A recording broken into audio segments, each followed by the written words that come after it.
এখানে একটা তোমাদের সাইডে কোশ্চেন দেওয়া আছে, এখানে কি করছে, এখানে তোমার একটা লিস্ট দিছে, কিন্তু এটা সাধারণ কোনো লিস্ট না যেটা সকল বোর্ডে আসতেছে ইদানিং।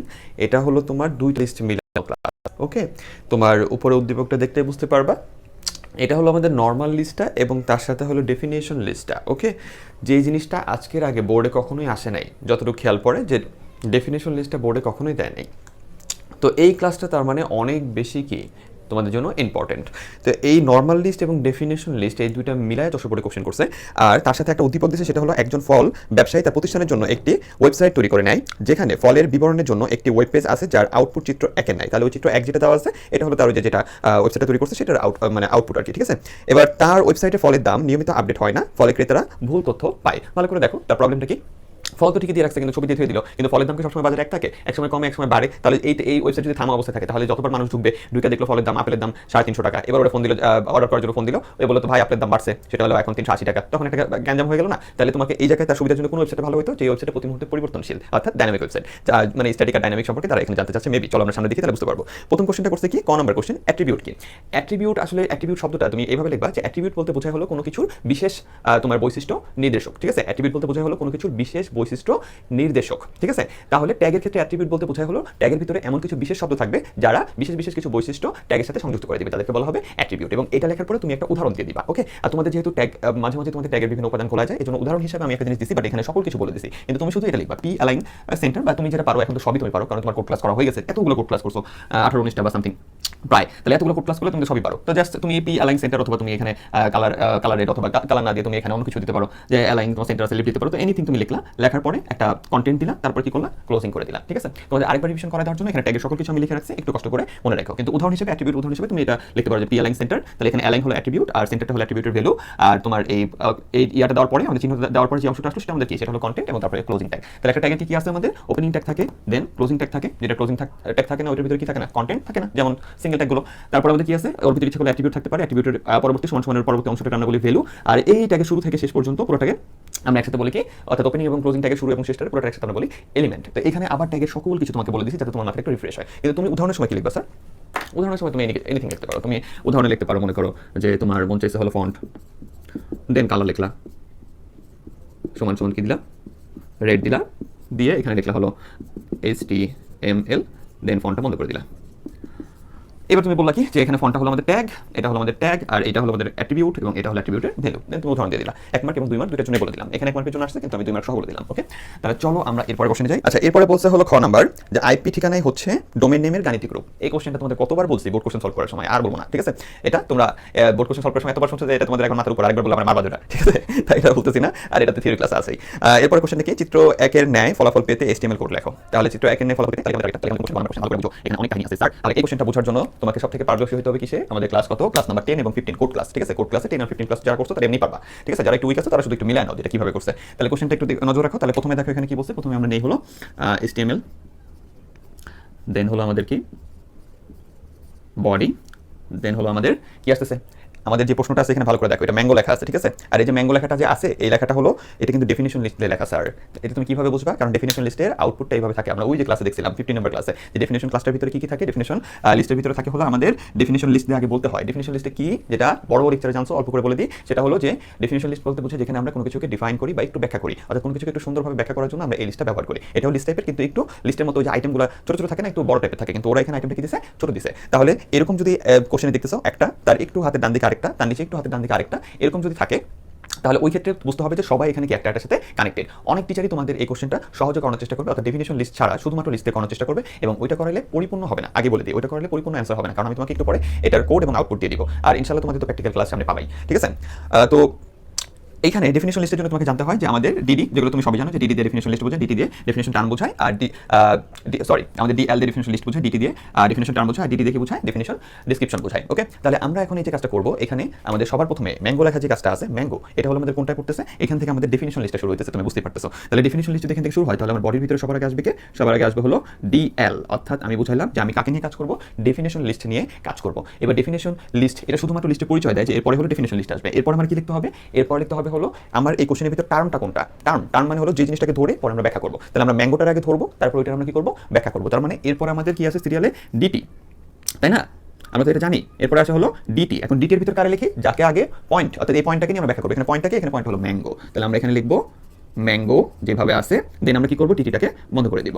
ওকে, দেন এবার ব্যাখ্যা করার জন্য আমাদের যেই ট্যাগটা ব্যবহার করা হয় তার নাম কি, তার নাম হলো ডিডি, ডেফিনেশন ডেসক্রিপশন, অর্থাৎ যাকে আমি নিছি ওটা কি করবো এবার ব্যাখ্যা করবো। তাহলে এরপরে ট্যাগের নামটা কি, এরপর ট্যাগের নামটা হলো ডিডি। আর এখানে আমরা কি করি, এটার বাকি অংশের কাজটা করি, এবং বাকি অংশে লেখা আছে কি সিজনাল ফ্রুট। তাহলে এখানে লেখা আছে কি সিজনাল ফ্রুট। তাহলে সিজনাল ফ্রুট যদি লেখা থাকে, এখানে ছোট্ট একটা প্রবলেম করছে যে ব্যাখ্যার ভিতরে সিজনাল ফ্রুটের ভিতরে তারা আবার কি দিয়ে দিছে, লিস্ট, নর্মাল লিস্ট দিয়ে দিছে, আমাদের নর্মাল লিস্টটা যেটা আমরা অনেক ভালোভাবে শিখে আসছি, ঠিক আছে, এটা দিয়ে দিছে। তাহলে আমাদের সিজনাল ফ্রুটের ভিতরে কিন্তু নর্মাল লিস্টটা, তার কারণে আমরা ডিডিটা, আমাদের ডিসক্রিপশনটা কিন্তু এখন শেষ হয় নাই। নর্মাল লিস্টের কাজটা তুমি শেষ করলে তারপরে আমার কি হবে, এই ম্যাঙ্গো ডিসক্রিপশনটা শেষ হবে। এই জন্য আমাদের কি করতে হবে স্যার, এই জন্য আমার এটার ভিতরে কিসের কাজ করতে হবে, আমাদের এই নর্মাল লিস্টের কাজটাও করে দিতে হবে। আর নর্মাল লিস্টের কাজটা কি, এখানে এ দিয়ে গ্রিন আর বি দিয়ে রেড। তাহলে এটা কোন ধরনের লিস্ট, এটা হলো আমাদের, তোমাকে লিখতে হবে এটা হলো আমাদের অর্ডারেড লিস্ট, ও এল। দেন তুমি এখানে কি দিবা, টাইপ যদি চাও টাইপ সমান সমান দিতে পারো বড় হাতের এ। দেন তুমি ওর ভিতরে কি দিতে পারো, আমাদের গ্রিন এবং রেড দুটো জিনিস আছে, তাহলে লিস্ট আইটেম, প্রথমটা হলো গ্রিন, দেন লিস্ট আইটেম বন্ধ, দেন আবার লিস্ট আইটেম, তারপরে আছে কি স্যার রেড, এবং তারপরে আবার কি লিস্ট আইটেম বন্ধ। তাহলে গ্রিন আর রেড এটা লেখার পরে ফার্স্টে কে বন্ধ হলো, এটা লেখার পরে ফার্স্টে বন্ধ হয়েছে হলো আমার normal order list. Order list যেটা ক্রমিক বা কি বলে, যার ভিতরে গাণিতিক একটা রূপ থাকে বা গণনা করা যায়, সিরিয়াল মানা যায়, এই ধরনের লিস্ট আমরা বলি অর্ডার লিস্ট। তাহলে এইটা আগে বন্ধ হবে, যে আমার এখানে কি বন্ধ হবে, যে আমার অর্ডার লিস্টটা শেষ, ও এল, ঠিক আছে। তারপরে কি আসতেছে, তারপরে আসতেছে হলো আমার ফাইনালি ওই সিজনাল ফ্রুট এবং গ্রিন রেড মিলায় আমার যে টোটাল যে জিনিসটা আছে কোশ্চেনে তাকাও, seasonal fruit a green be red, এখানে অটোমেটিক যে লিস্ট তোমরা যারা ক্লাস করছো তারা জানো যে a green be red automatic চলে আসলো, ঠিক আছে। এটার জন্য দেন আমাদের কি শেষ হলো, আমাদের ফাইনালি ডিডি শেষ হলো, অর্থাৎ আমরা যে ডিসক্রিপশন করতেছিলাম, অর্থাৎ ব্যাখ্যা করতেছিলাম তাকে, সে এখানে কি হলো শেষ হলো, অর্থাৎ আমরা এবার এখানে কি বন্ধ করবো, আমাদের ডিডি বন্ধ করবো। তাহলে এই জিনিসটা আরেকটু বুঝতে হবে স্যার, আরেকটু বলি, দেন এটা বোঝার পর আমরা বাকি অর্ধেকটা আবার করে ফেলবো, কারণ বাকি অর্ধেকটা এটার মতোই। তাহলে এখানে কি বলছে স্যার, ভালো করে বোঝো, আমরা যখন দেখবো যে একটা জিনিস আছে তার নিচের লাইনে ডান দিকে আবার একটা জিনিস আছে, আবার তার নিচের লাইনে ডান দিকে একটা জিনিস, এগুলোকে বলা হয় কানেক্টেড জিনিস। ওকে, আমরা সাধারণত নেস্টেড লিস্ট করছি, কিন্তু নেস্টেড লিস্টের ভিতরে আমরা যেটা দেখছি, আমরা 10 নম্বর ক্লাসে নরমাল লিস্ট করছি, 11 নম্বর ক্লাসে নেস্টেড লিস্টটা করছিলাম, বিরাট আলোচনা হবে, ঠিক আছে, খেয়াল আছে হয়তো তোমার। তো 11 নম্বর ক্লাসে আমরা যেটা করছিলাম যে নেস্টেড লিস্টে খেয়াল করে দেখো, ওইখানে জিনিসগুলো থাকে হলো এইভাবে, মনে করো ম্যাঙ্গো যে আছে, ঠিক আছে, ম্যাঙ্গো থাকতো এখানে, মনে করো কিছু একটা দিস সার্কেল বা সার্কেল কিছু একটা আছে, দেন এখানে দেওয়া আছে হলো এ দিয়ে মনে করো গ্রিন, আর বি দিয়ে দেওয়া আছে মনে করো রেড। তাহলে ভালো করে বোঝো, নেস্টেড লিস্টটা তখন কাজ করে যখন আমাদের উপরে যে জিনিসটা থাকে সেও কিসে থাকে, কোনো অর্ডার লিস্ট নালে আনঅর্ডার লিস্টে থাকে। যেমন এটা আনঅর্ডার লিস্ট, এখানে অর্ডার লিস্টও চলে থাকতে পারতো। এখানে মনে করো যে এখানে মনে করো ইটালিক ফর্ম দেওয়া আছে, অথবা এখানে মনে করো ধরো 5 দেওয়া আছে, তাহলে অর্ডার অথবা আনঅর্ডারেড লিস্ট আছে, এবং তার ভিতরে হালকা ডান দিকে আরেকটা লিস্ট আছে। এই কাজটা থাকলে ওই কাজটা পুরোটা হবে হলো আমাদের লিস্টের সাধারণ লিস্ট এবং নেস্টেড লিস্ট মিলায়। ওকে, কিন্তু আমাদের এই প্রশ্নে আমরা দেখতেছি যে নর্মাল কথা তার নিচে হাতের ডান দিকে কোনো কিছু ব্যাখ্যা করার মতো করে দেওয়া আছে এবং তার ভিতরে লিস্ট আছে, তখনই তুমি বুঝবে এটা কি দিচ্ছে, ডেফিনিশন লিস্ট। কেন এত কথা বলতেছি এটা নিয়ে, তার কারণটা হলো আজকের আগে এরকম কোশ্চেন, মানে সরি 23-এর আগে এরকম কোশ্চেন আসে নাই ডেফিনিশন লিস্টের, 23-এর আগে কোনো কোশ্চেনই আসে না পুরো বোর্ডে। তাহলে বুঝো কি পরিমাণ নতুন নতুন জিনিস দিচ্ছে, তার জন্য তোমাকে অবশ্যই, এই জন্য এখন বুঝছো তো এত পরিমাণ তোমাদের পড়াইছি কেন। তাহলে আমাদের এখানে কি করলাম, ম্যাঙ্গোটারে, তাহলে এই টাইপের জিনিস দেখলে তোমরা বুঝতে পারলে যেটা আমাদের কোন টপিকটা, 15 নম্বর ক্লাসের ডেফিনিশন লিস্ট। তাহলে ডেফিনিশন লিস্ট আমরা জানতে পারছি যে আমাদের কি কি আছে। আমাদের প্রথমে থাকে হলো আমাদের ডেফিনিশন লিস্টে তিনটা জিনিস নিয়ে আমরা কাজ করি, ডিএল, ডিটি এবং ডিডি।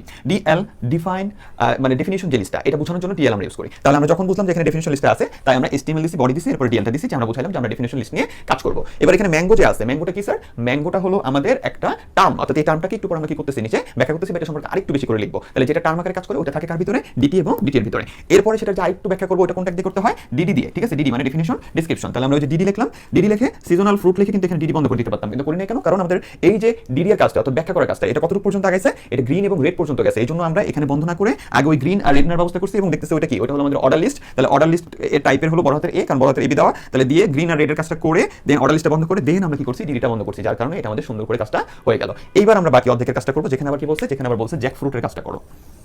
তাহলে বাকিতে আবার কি আছে, এটা পরে করবে, ঠিক আছে, এটা পরের অংশ। এর পরের অংশে আবার আমরা কি ধরবো, আমরা কিন্তু এবার আবার এটা লিখতে পারবো না, ডিএল লিখবো না, এটা একবারই লেখা থাকলো, কারণ এর পরেরটা আমাদের কি ডেফিনিশন লিস্টের ভিতরেই পড়ে, একবারে শেষ করে দিলে হয়ে যাবে, ঠিক আছে। তাহলে জ্যাকফ্রুটটা কি, এটা একটা টার্ম যেটা আমরা ব্যাখ্যা করবো। তাহলে এটা আসলে কার ভিতরে পড়বে, এটা পড়বে হলো ডি টি এর ভিতরে, এবং ডিটি এর ভিতরে আমরা লিখবো কি জ্যাকফ্রুট, জ্যাকফ্রুট বলতে, হ্যাঁ FRUIT, ঠিক আছে, জ্যাকফ্রুট। দেন আমরা ডিটিটাকে বন্ধ করবো, হ্যাঁ ডিটি বন্ধ করবো, তার কারণটা হলো আমার টার্ম তো এইটুকুই, তাই না, তার কারণটা আমার এইটুকুই, তাই আমরা ডিটিটাকে বন্ধ করে দিলাম। ওকে, এইবার কোন জিনিসটাকে নিয়ে একটু ব্যাখ্যা করছে, ঠিক আছে, ডেফিনিশন লিস্টে সাধারণত তিনটা জিনিসই সাধারণত তিনটাই থাকে। তাহলে এবার কি কাকে একটু ব্যাখ্যা করছে, সেটা হলো ন্যাশনাল ফ্রুট, এটা লিখছে, মানে ওই যে ডিটিটা, এই ডিটিটাকে ব্যাখ্যা করার জন্য আমার কোনটা লাগবে, সেটা হলো ডি, ডেফিনিশন ডেসক্রিপশন, ঠিক আছে। এইবার ডিডি এর ভিতরে আছে কি ন্যাশনাল ফ্রুট, তাহলে ডিডি এর ভিতরে কি আছে, ন্যাশনাল কি ফ্রুট, সরি ন্যাশনাল ফ্রুট। দেন আমরা ডিডি বন্ধ করে দিব না, কারণ তার ভিতরে কি আছে, আবার লিস্ট আছে, সেই লিস্টটা কি কোন লিস্টটা? নরমাল লিস্ট, এবং এখানে কি লেখা আছে? গ্রিন আর ইয়েলো। তাহলে ন্যাশনাল ফ্রুট, এবার আমরা কি করব? লিস্টের কাজটা করে দিই, সেটা কি? আমাদের এটা আনঅর্ডার্ড লিস্ট, তাহলে ইউএল টাইপটা কি? টাইপটা হলো স্কয়ার। এগুলো সব তোমাদের এখন পারার কথা, কারণ সবাই পছন্দ করে স্কয়ার। এবং আমাদের এখানে লিস্ট আইটেম কি কি আছে? লিস্ট আইটেম এখানে দিছে কি? গ্রিন। লিস্ট আইটেম বন্ধ। লিস্ট আইটেম কি দেওয়া আছে? ইয়েলো। ঠিক আছে, ইয়েলো লিস্ট আইটেম বন্ধ। ওকে, তাহলে এরপর আমার কি শেষ হবে? এরপর আমার শেষ হবে হলো ফার্স্টে কি? ফার্স্টে হলো আমার ইউএলটা শেষ হবে সবার আগে, তারপরে আমার কি শেষ হবে? ডিটা শেষ হলো। তাহলে আমার ইয়েলো পর্যন্ত কাজ শেষ। তাহলে এইবার ফাইনালি আমার কার কাজ শেষ হলো? এইবার ফাইনালি আমার শেষ হয়েছিল এই যে ডিএল, অর্থাৎ আমরা যে বললাম যে ডেফিনেশন লিস্ট, ওর কাজটা এবার ফাইনালি শেষ হলো, যে ডেফিনেশন লিস্ট এখানে ফাইনালি শেষ। ওকে, দেন আমাদের কি শেষ হয়েছে? দেন হলো বডি, দেন হলো HTML। এইভাবে কোডটা করলে দেখো সাইডে কোড, কম্পিউটার কোড দেওয়া আছে এবং এটা আউটপুট দেওয়া আছে। আর অনেক কিছু তোমরা জানতে পারবো ভবিষ্যতে। এই রিসেন্টলি আমি তোমাদের দিয়ে দিব, প্র্যাকটিক্যাল ক্লাস দিয়ে দিব একটা, যেখান থেকে আরো জানতে পারবা। তো এটার খালি ছবিটা দেওয়া আছে, দেখো কোড করছি আর এই যে আউটপুট। ঠিক আছে, তাহলে দেখছো হুবহু সেম আউটপুট আসে হলো এই কোডটা করলে। এখন এইটা বাদ দিয়ে যদি অন্যভাবে স্যাররা তোমাদের কোনো যদি কোড করায়, ঠিক আছে, তাহলে ওই জিনিসটাই বোর্ড থেকে সম্পূর্ণ মার্ক পাবা কিনা আই ডোন্ট নো। কারণ ওইটা যাই করায় না কেন এর ভিতরে একটু হলো আউটপুটে কি হয়ে যাবে জানো? এটা পরিবর্তন হয়ে যাবে। এই যে ডান দিকে সাজানো আছে একটা নিচে আরেকটা কানেক্টেড আছে, এই জিনিসটা থাকবে না। ঠিক আছে, এই জিনিসটা নষ্ট হয়ে যাবে। তাহলে এটা হলো অরিজিনাল নিয়ম, মাথায় রাখো। ওকে, তাহলে আরেকবার বলে দিই। তাহলে সবার প্রথমে আমরা এটা দেখে চিনতে পারলাম যে এটা হলো আমাদের ডেফিনেশন লিস্ট টাইপের আছে, কারণ ডেফিনেশন লিস্ট হলো প্রথমে একটা টার্ম থাকে, তারপরে ওটা কি থাকে? ডেসক্রিপশন থাকে। ওকে, তাহলে আমরা টার্ম পাইছি ম্যাঙ্গো, পরে ডেসক্রিপশনে যা দেখতেছি এরকম অবস্থা। দেন আমরা কি করলাম? ডেফিনেশন লিস্ট বোঝানোর জন্য আমরা HTML নিলাম, বডি নিলাম, ডেফিনেশন লিস্টে কাজ করতেছি। দেন টার্মটাকে ধরলাম, দেন ডেসক্রিপশনে যা, ডেসক্রিপশনে এটা লিখে দেখতেছি আবার লিস্ট আছে, সেই লিস্টের কাজটা করে দিলাম। দেন এটা বন্ধ করে ডিটা বন্ধ করে দিলাম। তাহলে ওর জন্য শেষ। একইভাবে আবার পরের টার্মটাকে ধরলাম, সেটা কি? জ্যাকফ্রুট। ওকে, ধরে আবার ওর যে ডেসক্রিপশনটা আছে ওর টাইপটা আবার লিখে দিলাম। ওকে, দেন ওটা লিখে দেওয়ার সাথে সাথে কি হয়ে গেল? যে আমাদের ওর ডিটা শেষ হলো। দেন ফাইনালি আমাদের কি শেষ হলো? ডেফিনেশন লিস্টটা এখানে শেষ হলো, দেন বডি, দেন HTML। তো এই হলো আমাদের যশোর বোর্ডের সবথেকে ইউনিক কোশ্চেনটা। ওকে, এরপরে দেখো ঘ নম্বরে বলছে কি যে উদ্দীপকের সাপেক্ষে